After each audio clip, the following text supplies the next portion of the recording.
आप लोग कहाँ जा रहे हैं बताइए, कहाँ जा रहे हैं? बाकी लोग खाए पी नहीं है क्या? देवघर जा रहे हैं ना? जाइब देवघर नगरी। प्रेम से बोले शंकर भगवान की क्या बात। और थोड़ी ताली हो जाएगी।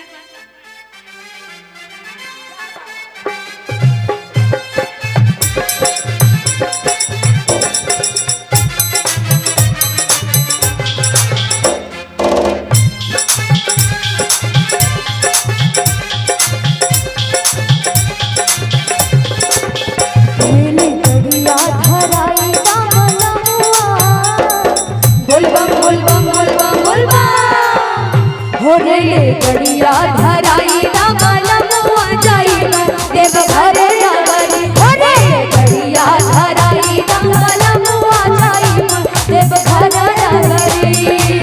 देवी नगरी हो देवघर नगरी, देवघर नगरी हो बाबा की नगरी।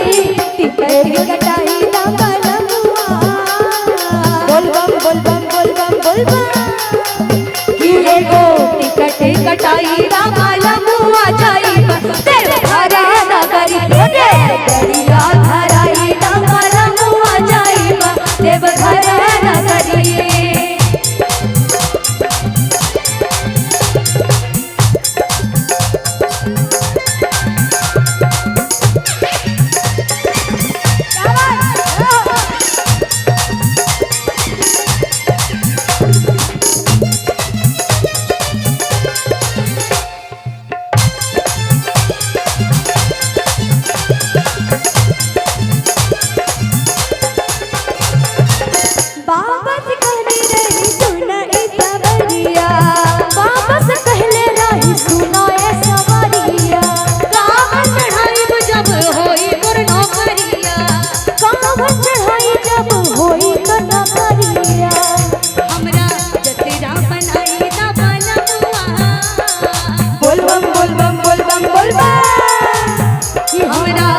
गड़िया धराई मालमुआ जाइबा देवघर नगरी।